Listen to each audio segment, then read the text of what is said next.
Il y en a marre. Oh, il y en a marre de la pollution. Oh, c'est pas vrai. Oh, il y en a marre.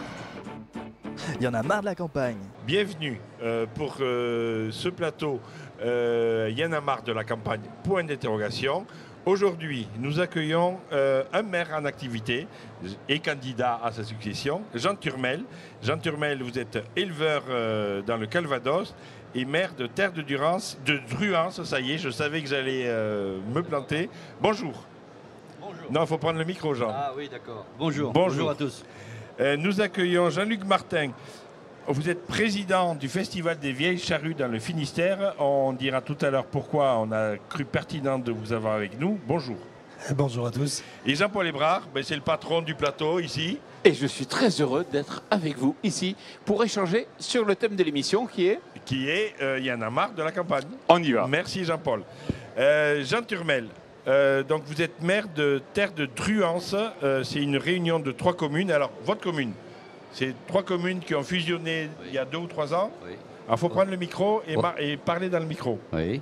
Voilà. On a fusionné il y a 3 ans, oui. Alors, il y avait 3 communes. Dans la grande mouvance dictée par l'État, parce que De la loi NOTRe. De la loi NOTRe, qui Voilà. a été un peu menée à bride abattue, un peu. Enfin, On vous a obligé. ouais, un peu, mais pas nous. Comment Parce que s'appellent nous, les nous- communes défuntes? Nous, vous savez qu'on nous oblige jamais. Nous, on était volontaires. On était Comment volontaires ça- parce qu'on voulait fédérer une école. Ouais. Donc ça a été un bon moyen pour se retrouver autour d'une école et de la pérenniser, quoi. Donc, comment s'appellent les anciennes communes? Ah, ça s'appelle la Scie, Saint-Jean-le-Blanc, Saint-Vigor-des-Mézerais. Ça n'a pas causé beaucoup Et tout ça aux dans le gens Calvados. d'ici, mais tout ça c'est dans le Calvados, c'est dans le bocage du Calvados, auprès de Vire, Et donc, vous êtes au le maire pays de l'Andouille. de l'Andouille de Vire. Oui. Voilà. Oui. On a bien compris, Jean. Oui, oui, Ouais. et il en passe. Il a réussi à la placer. Et il en passe plus qu'il en reste à Vire. On va pas y arriver. Non, mais Jean, coucou. C'est vrai. Oh, c'est avec moi qu'il faut parler. Oui, mais j'ai des bonnes connaissances. Oui, mais toi Oui. aussi. Mais là, pendant 10 minutes, si on pouvait rester... Je suis concentré. Je suis concentré. Oui, je le vois bien. Donc, la nouvelle commune fait combien d'habitants? 980. Combien d'agriculteurs? 40 fermes. Quand même. Oui. 40 fermes. Alors oui, j'aurais dû pousser jusqu'à dire combien ça fait d'actifs. Ça en fait plus. Ça en fait allez, en moyenne 1,5 de plus. D'accord. 60, on va dire, au moins. Actifs issus de l'agriculture, Au moins. directement. Et je compte pas les salariés agricoles, hein. D'accord, oui. Oui. D'accord. Les productions, c'est le lait. Production laitière et- essentiellement. Ouais. Quasiment que ça pour dire, hein. D'accord. Oui. Bien. Spécialisé. Jean-Paul. Ça se passe comment les relations entre d'un côté donc les agriculteurs et les non-agriculteurs? Bien, pas bien, tendu? Jusque-là, ça se passe bien. Je fais exprès de dire jusque-là parce que on n'est qu'aujourd'hui quasiment qu'entre ruraux. On a un peu de Parisiens quand même qui viennent en villégiature avec des résidences secondaires, mais c'est pas trop le problème. Il n'y a rien encore qu'à exploser, mais moi je ne suis pas serein. Vous sentez Je ne l'évolution et pourquoi? C'est-à-dire qu'il y a beaucoup de gens qui se taisent, quoi. Il y a beaucoup de gens qui ne parlent pas parce qu'ils ont peur de dire probablement des bêtises, peut-être, jusqu'alors. Peut-être qu'un jour, ils oseront davantage s'exprimer et du coup rentrer en conflit. C'est ça que je crains, moi, en tant que maire. Moi, je ne veux pas aller gérer des conflits à cause de...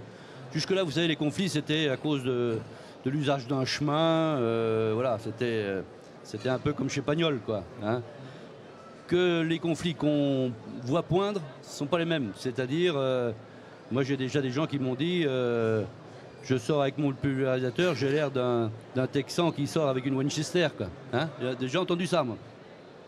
Donc jusque-là, ça va, mais c'est sous-jacent. Et j'ai peur que Mais ça, la puissance publique ça ne soit remonte au maire. utilisée. Le maire reçoit des plaintes ou Non, des pas interrogations? Pas encore. Pas encore, mais forcément je les connais bien, les paysans.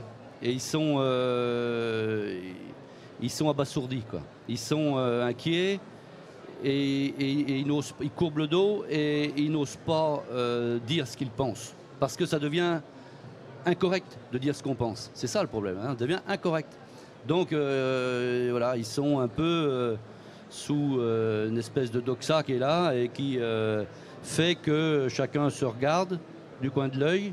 Et dès qu'il y en a un qui va mal faire, alors on va voir ça d'ici quelques mois, hein, dès qu'il y en a un qui va mal faire, Moi, je crains d'être. Du coup, j'ai pas envie du tout de venir faire la police sur des sujets qui ne me concernent pas. Moi, je vais dire ça, hein, parce que demain, mettre des zones de non-traitement en discussion dans des chartes communales, alors que ça ne sera pas la même de l'autre commune, dans la commune d'à côté, moi, je vois ça comme une impuissance de l'État. Enfin, c'est régalien comme sujet. Mais c'est régalien. La balle vous est donnée, c'est vous qui allez devoir la faire, la charte. Moi, j'ai pas envie. Moi, je pense que ça va Pourquoi venir. pas envie? Je pense que ça va venir dans les 15 jours.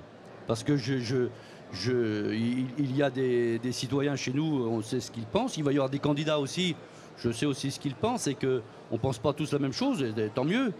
Mais du coup, ça va s'inviter, probablement. Et ma réponse va être celle-là. Moi, je ne souhaite pas faire cette police-là qui n'est... Moi, je n'ai pas en termes de compétences cette police-là. On en a d'autres, on l'assume, mais celle-là, ce n'est pas la nôtre jusqu'alors. S'il faut que ça soit la nôtre, je ne sais pas comment on pourra avoir une programmation, enfin des décisions qui soient cohérentes sur l'ensemble des territoires. On n'aura rien de cohérent. On est au moins au niveau de l'État, au pire peut-être dans des régions, parce qu'il y a des régions qui sont plus ou moins spécialisées dans certaines productions, donc on peut peut-être trouver des dénominateurs communs sur certaines régions et donc certaines déclinaisons. Mais de là à redescendre à la commune, non, c'est comme, vous savez, c'est comme comme on dit, l'effet colibri. Il faut que ça commence là, c'est la goutte d'eau plus la goutte d'eau. Moi, je ne suis pas du tout de cet avis-là. Je ne pense pas que, parce que les grands enjeux, je pense au climat par exemple. Hein. Vous savez, on a beaucoup travaillé sur les plans climat, air, énergie. On les imagine au niveau des communautés de communes, alors qu'il faut les imaginer au niveau, non pas du pays, mais au moins de l'Europe, et c'est même global. Alors moi, je ne crois pas que quand on fait un plan climat chez nous, où il y a, il paraît, 58% d'effet de serre à cause des bovins, c'est pas le même que quand on est à Fessenheim, où il y a une centrale atomique. C'est pas du tout le même. Vous voyez, on peut pas. C'est pas l'addition de tout ça. Alors on va quitter le Finistère, le Calvados et la Normandie pour aller vers la Bretagne et le Finistère. Jean-Luc Martin, vous êtes le président du Festival des Vieilles Charrues à Carré, Oui, dans le tout à fait. Finistère, et impliqué dans le monde agricole, puisque vous avez une activité professionnelle proche du monde agricole. Comment alors le Festival des Vieilles Charrues, c'est des milliers, des dizaines de milliers, centaines de milliers de visiteurs Oui, tout sur à 4 fait. jours. Alors, excusez-moi pour ma voix. Heureusement qu'il n'est pas candidat, il a perdu de sa voix déjà. Mais il a peut-être chanté toute la soirée. Eh ben non, désolé, j'ai pas chanté toute la soirée. J'ai simplement fait mon métier la semaine dernière. Et mon métier, c'est de faire du diagnostic en bâtiment d'élevage.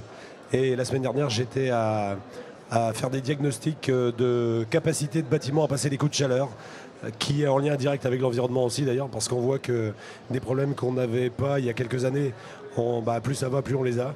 Et là, j'étais sur de la reproduction avec, donc pour mesurer des vitesses d'air toute une journée à 100% de ventilation. Voilà ce que ça donne. Mais bon, j'ai pas chanté. Ça allait trop vite. Pour revenir au Festival des Vieilles Charrues, c'est un festival qui a été créé en 1992 et à Carhaix, donc dans le centre-Bretagne. Aujourd'hui, c'est 4 journées à 70 000 personnes. Donc ça fait 280 000 personnes. On passe, c'est un festival populaire. Le but, c'est de faire chaque soir tout type de musique, de façon à faire plaisir et faire rêver tous les types de personnes. Donc tout ça dans une commune de 7200 habitants. C'est vrai que, pour la petite histoire, le festival aujourd'hui, il ne marche pas tout seul. Il marche grâce à des bénévoles, puisqu'il y a 132 associations. C'est 7150 bénévoles qui viennent de partout en France. Voire même de l'étranger pour certains qui reviennent qu'une seule fois en vacances en Bretagne pour le mois de juillet. Mais vous imaginez 7150 bénévoles qui font fonctionner une machine sur une centaine d'hectares dans des champs. Parce que bien évidemment, c'est pas une salle des fêtes, c'est pas un terrain qui est adapté pour ça, c'est des champs qu'on monte et qu'on démonte tous les ans. C'est 10 semaines de montage. Donc il faut une relation intime avec les agriculteurs propriétaires des parcelles concernées. Complètement. Alors tous les parkings par exemple et la plupart des campings sont des terrains qui aujourd'hui sont exploités par des agriculteurs avec alors très souvent c'est du foin parce que malheureusement comme le festival a lieu le 3e week-end de juillet, les céréales on n'est pas toujours sûr du coup. Donc la plupart des cas c'est du foin. Donc pour des gens qui font du lait. Mais, Donc on a coupé le fouet avant. Voilà, c'est ça. D'ailleurs, les terrains sont entretenus en permanence. Et c'est vrai qu'on a aujourd'hui en projet, justement, d'aller plus loin. C'est-à-dire d'éviter d'avoir 10 semaines de montage, de passer à 10 jours de montage, ce qui nous oblige à pouvoir mettre tout ce qui est éclairage, les toilettes, 100 hectares à équiper, à vous imaginer. Et pourquoi on veut faire ça? Pour deux choses. Simplement pour pérenniser notre festival pour les années futures, c'est-à-dire diminuer le coût de fonctionnement. Notre budget sur les 4 jours, il est de 17 millions d'euros. Donc, 17 millions d'euros, ouais. Oui. Et la deuxième particularité, c'est qu'on a la possibilité en Bretagne, avec un site comme on a et une équipe d'organisateurs comme on est aujourd'hui, de pouvoir accepter des gros artistes internationaux sur des tournées mondiales pour des gens qui ne font pas de festival. C'est du one shot, quoi.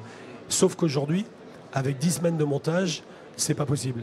Donc l'idée, c'est de pérenniser. Donc là, on est en train de travailler avec les agriculteurs et puis bien évidemment les élus pour trouver des solutions pour pouvoir pérenniser ça. Alors, c'est vrai que c'est le festival de référence en France. Si on regarde un peu quelles sont les clés du succès, pourquoi aujourd'hui les Vieilles Charrues sont les Vieilles Charrues? Alors moi j'ai l'habitude de répondre qu'il y a deux choses bien distinctes. Il y a faire les choses sérieusement sans se prendre au sérieux. C'est-à-dire on est là, une bande de copains, on est là pour s'amuser. Par contre, pendant 4 jours, vous imaginez avec 70 000 personnes, à la présidence ou à la direction d'un engin comme ça, il ne faut pas déconner. Donc il faut être hyper rigoureux. Et la deuxième chose, c'est de faire rêver les gens. Et c'est ce qu'on arrive à faire aujourd'hui à Carhaix pendant 4 jours. Rêver les gens, c'est-à-dire que quand ils arrivent, il faut qu'ils fassent waouh. Et la particularité du truc, c'est qu'on mélange tous les niveaux sociologiques. Toute personne, il y a des chômeurs, des avocats, des électriciens, des profs, et tout ça du côté bénévolat et tout ça du côté festivalier. Et pendant 4 jours, on a l'impression qu'il y a une osmose. Mais c'est terrible, c'est même hallucinant, il faut vraiment voir pour croire. C'est assez bizarre d'ailleurs qu'on n'arrive pas à faire s'entendre les gens pendant 361 jours et pendant 4 jours, avec la musique, on y arrive. Alors la particularité quand même, c'est qu'au niveau de la musique, chaque soir, on est capable de programmer tous les styles de musique. On a mis du Charles Aznavour avec du Bruce Springsteen, avec du rap, mais on mélange tout chaque soir. Le but, c'est que chacun d'entre vous ici, vous veniez pour quelque chose que vous aimez. Sauf qu'il y a 4 scènes, donc les groupes d'avant, les groupes d'après, vous allez vous retrouver à regarder des groupes que vous n'iriez jamais voir. Si ça, c'est pas une démarche culturelle terrible. Alors, les maires de toutes les communes rurales doivent se dire, mais moi aussi, j'aimerais bien avoir les Vieilles Charrues chez moi. Ça ruisselle sur le plan économique? Alors, sur le plan économique, ça tombe assez bien parce que nous avons, l'an dernier, il y a 6 ou 7 mois, on entendait dire que ça devenait un festival hors sol. Alors moi, le mot hors sol, j'ai l'habitude, ça me parle. Sauf que Finistère, on connaît à peu près. Sauf que le festival hors sol, je ne comprenais pas. Et ça m'a un peu piqué. Et qu'est-ce que j'ai fait? J'ai lancé, à l'aide d'une entreprise de Rennes, d'ailleurs, qui s'appelle GECE, une étude d'impact économique qui a duré 6 mois et qui nous a sorti la semaine dernière, puisqu'on a annoncé ça la semaine dernière. Donc le festival des Vieilles Charrues, aujourd'hui, c'est 18 millions d'euros de retombées économiques sur la Bretagne. C'est 5 millions d'euros sur le POER, c'est-à-dire le centre Bretagne, tout autour de Carhaix. 5 millions d'euros. Et c'est 255 emplois à l'année, quand on cumule l'emploi du boulanger et l'emploi de tous ceux qui travaillent. À titre indicatif, tout le pain est fabriqué chez les boulangers du coin. C'est 40 boulangers qui nous font 40 000 baguettes. Avec du vrai beurre. Tu as parlé tout à l'heure d'une économie. Le pain, pourquoi? Pourquoi? Parce qu'il y a la possibilité d'acheter du pain surgelé. Non, mais pourquoi vous avez besoin de pain? Pour faire des sandwichs. Ah oui. Des merguez, bien sûr. Des sandwichs. Alors, des sandwichs qui sont faits... Donc vous vous occupez aussi de... oui, on a 7150 bénévoles. Il n'y a pas un ambulant. C'est-à-dire que tout est fait par les associations de A à Z. On est propriétaire de tout le matériel. Et alors c'est un peu particulier à gérer. Et est-ce qu'il est vrai que vous avez dû creuser des tranchées pour acheminer la bière? Oui, c'est vrai. Ouais. Et ça fait un véritable longtemps. Problème avant. Ça a été fait en 2001 parce qu'on a un bar qui est au milieu d'un site qui s'appelle le bar 8 et qui alimentait des fûts et récupérer de l'argent, c'est très compliqué. Donc qu'est-ce qu'on a fait? On a mis des pipelines et du coup tous les bars aujourd'hui sont alimentés par des citernes de 25 000 litres. Ouais. Et c'était très important, hein, parce que c'est vrai que c'était compliqué avant Et d'alimenter. Ce qui est intéressant, c'est que tu parles d'envoyer la bière, mais après, il fallait ramener le pognon. Eh ben, on est le premier festival en France à être passé au paiement dématérialisé. C'est-à-dire que chez nous, il n'y a plus de porte-monnaie depuis 4 ans. C'est-à-dire que vous payez en électronique. Tout est numérisé, hein, ce que je vous ai dit tout à l'heure. Jean Turmel, à quand un festival des vieilles charrues à Terre de Druance? Il faut prendre le micro, toujours. Ça serait plutôt le festival des pommes cuites. Plus près, plus près. Des pommes cuites ou des vieux laboureurs. Mais non, ça, alors là, chapeau, hein, bravo. Il ne faut pas qu'il y en ait un non plus dans tous les chefs-lieux de canton, parce que ça ne va pas aller non plus. On est d'accord. Hein, mais on a besoin, forcément, nous aussi, de dynamiser. Forcément. Tout à l'heure, je disais que bon, c'était un peu conflictuel, et que je ne voulais pas faire la police, non pas de l'eau, mais la police du phytosanitaire. Sauf que je suis quand même obligé d'être le pacificateur.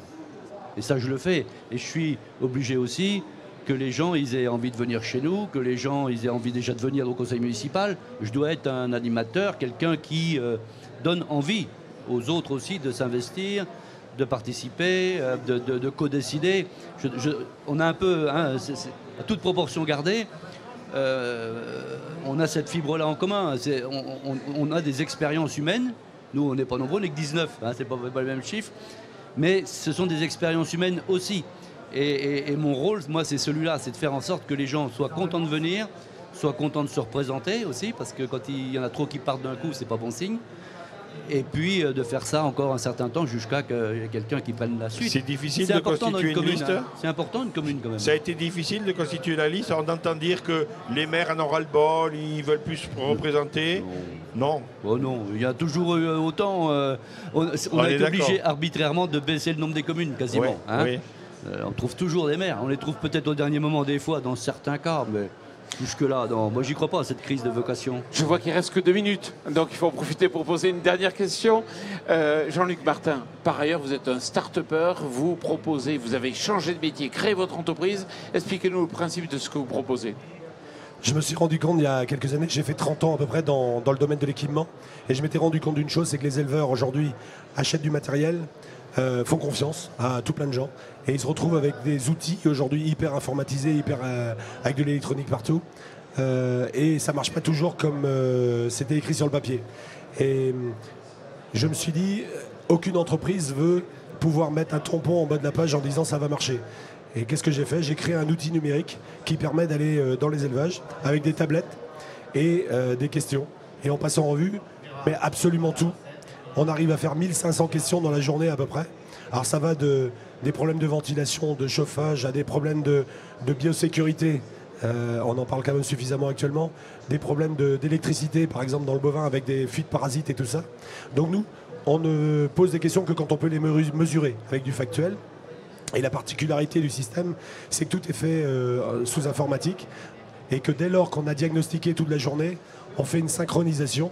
Le rapport est disponible pour l'éleveur en instantané sur une plateforme. Et j'ai été beaucoup plus loin, c'est que j'ai fait un plan d'action. Parce qu'à chaque fois, les éleveurs me disaient « Ouais, mais maintenant, je fais quoi ?» Et bien maintenant, tu prends ton plan d'action. Et là, il y a la possibilité de mettre des priorités. Qu'est-ce que je ne vais pas faire? Qu'est-ce que je vais faire d'abord? Et qu'est-ce que je ferai après? Avec des notions de criticité. Et on peut mesurer ça dans le temps, quoi. Alors j'ai une double question. C'est vrai que vous êtes à la tête d'une mine d'informations puisque vous auditez, vous voyez ce qui fonctionne ou ce qui ne fonctionne pas. Première question, est-ce qu'on en a encore sous la pédale? C'est-à-dire, est-ce que l'élevage français peut encore accélérer par une meilleure organisation notamment? Et est-ce que vous ne bousculez pas parce que vous constatez aussi des dysfonctionnements? Alors, je réponds à la deuxième question d'abord. Est-ce que je bouscule pas? Si, très clairement. Vous imaginez un élément extérieur qui arrive chez vous, vous dire ça t'as pas super bien fait, ça tu pourrais faire mieux, ça par contre c'est complètement nul, donc forcément je bouscule. À la première question, il y a un tapis rouge devant. Quand je vois la différence entre les bons résultats et les mauvais résultats, à peu près dans toutes les productions c'est 35%. Pour les mêmes investissements, dans les mêmes régions, avec la même production. Pourquoi? C'est pas normal. Donc à un moment donné, on se doit de trouver des solutions pour tirer ceux qui sont en bas vers le haut, parce que ce sera bien pour les filières, ce sera bien pour nos métiers, et du coup ce sera bien pour l'agriculture en général, avec en plus la possibilité, justement pour les éleveurs, de pouvoir justifier de ce qu'ils ont fait. Je ne vous ai pas parlé d'une chose, je suis aussi dans le conseil d'administration d'une association qui s'appelle Agriculteurs de Bretagne depuis 5 ans. Dont on reçoit la présidente jeudi, je crois. Daniel Evin. Donc je suis avec Daniel depuis 4 ou 5 ans pour les mêmes raisons. Et le but aujourd'hui de Agriculteurs de Bretagne, elle vous l'expliquera, c'est très clair. C'est de pouvoir communiquer vers le consommateur avec la vraie réalité des choses. Qu'est-ce qui est fait ? Qu'est-ce qu'on a mal fait à une époque, mais par contre qu'on fait bien aujourd'hui? Qu'est-ce qu'on fera demain? Qu'est-ce qu'on s'engage à faire demain? Ça, et je pense que c'est la vraie solution. Et moi, en plus, j'ai la possibilité d'avoir du factuel, c'est-à-dire de la mesure, pour pouvoir prouver ce qu'on dit. Parce que dire c'est comme ci ou c'est comme ça, c'est bien. Quand on peut le prouver, c'est quand même autre chose. Un dernier mot, Jean Turmel? Oui. Oui. Oui, avec plaisir. Non, vous avec voulez plaisir, conclure? avec plaisir. Ah, tu veux que je conclue? Oui. Ah, oui, ben, non, mais j'entends, hein, et c'est très intéressant parce que on a besoin de factuels, effectivement, pour prouver. On est beaucoup attaqué. Hein, là, je reprends ma casquette de paysan. On est beaucoup attaqué et on a besoin de prouver. On a besoin de prouver scientifiquement, souvent. On a besoin de prouver factuellement, comme vous le faites, par exemple, sur le bien-être animal. Je suppose que si vous, on se tutoyait tout à l'heure, si tu étudies les bâtiments, c'est pas pour en faire des souhaits à cochons du 19e siècle. Donc les vaches vont être de mieux en mieux. Elles sont de mieux en mieux, en plus. Et c'est pas ce qu'on dit, c'est pas ce qu'on entend. Hein. Et donc on a besoin de la technique, on a besoin de la science. Tout est lié, c'est important parce que on se retrouve avec lorsqu'on améliore les conditions de vie d'un animal, on améliore quoi en réalité? On améliore sa condition de vie à elle, on améliore la condition de vie du salarié qui travaille, donc du patron, on améliore le portefeuille, on améliore du coup le rejet dans l'environnement, parce que quand on fait de la merde à l'intérieur, eh ben on rejette de la merde. Et on améliore la médication, parce qu'un animal qui vit dans des bonnes conditions, il n'y a pas de problème, il n'y a pas besoin de lui donner de médicaments, ou pas beaucoup. Et puis on améliore aussi un truc qu'on va parler beaucoup dans les années qui vont arriver, hein, c'est l'énergie. Hein, parce que c'est pas le tout de faire des bons résultats et tout se passe bien, mais si on bouffe notre king en payant de l'électricité, du gaz ou autre chose, c'est quand même un sacré problème. Eh bien allez, merci à tous. Merci Jean Turmel. Bonne chance pour les élections municipales à venir à Terre de Druance. Merci Jean-Luc Martin. Bon succès pour le futur festival des Vieilles Charrues avec une Céline, c'est ça, normalement? Ouais, on fait un truc assez extraordinaire cette année. On fait venir Céline Dion, qui d'habitude ne fait jamais de festival. Exactement. Et pour la petite histoire, on a vendu les 70 000 billets en 9 minutes. Ah, 9 minutes, 70 000 billets. 350 000 connexions sur Internet pour les billets là. merci Et tout ça en zone rurale. Merci. Et à très vite. Merci à tous. Il y en a marre. Oh, il y en a marre de la pollution. Oh, c'est pas vrai. Oh, il y en a marre. Il y en a marre de la campagne.